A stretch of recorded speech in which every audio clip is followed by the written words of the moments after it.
Hello বন্ধুরা, কেমন আছো? আশা করি তোমরা সবাই ভালো আছো, আর আমি খুবই ভালো আছি তোমাদের আশীর্বাদে। সবাই ভালো থাকো, এটাই আশীর্বাদ করে সবাই সবাইকে।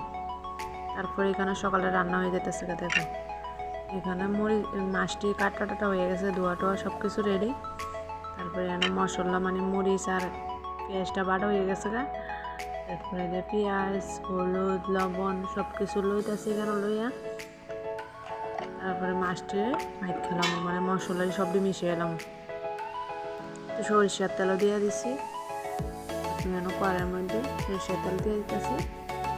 মাছ তো অল্প হয়ে গেছে, তেলটাও একটু কম করে দিছি।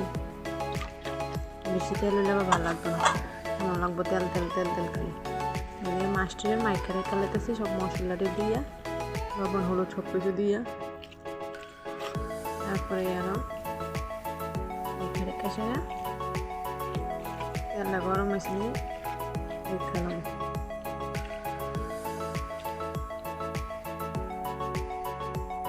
মাছটা সুন্দর করে মিশিয়ে লাইছি মশলা টশলার লগে। এখানে তেলটা ভালোই গরম হয়ে গেছে গা। মাছটি মাখতে মাখতে তারপরে যেন মশলাটি অল্প অল্প করে দিয়ে দেবো, মাছটি অল্প অল্প করে দিয়ে দেবো আর কি। মশলা মাছ মিশিয়ে নেট লগে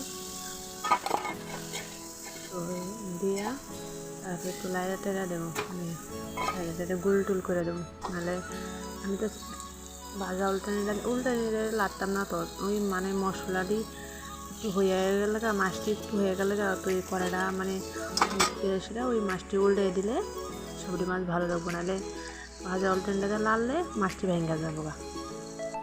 দেখো এখানে কি সুন্দর হয়েছে, দেখলেই তো জিভের জল আগে।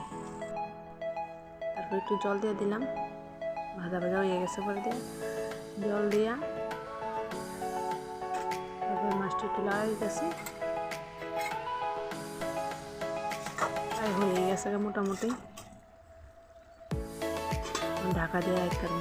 আমাদের যদি ভিডিওটা ভালো লাগে লাইক কমেন্ট করে দিও। গ্যাসের সিলিন্ডার নিভে দিয়েছি, ঝোলটা শুকিয়ে গেলে তারপর খাইতে ভালো লাগতো না, কি ঝোল ঝোল তো রাখল লাগবেই।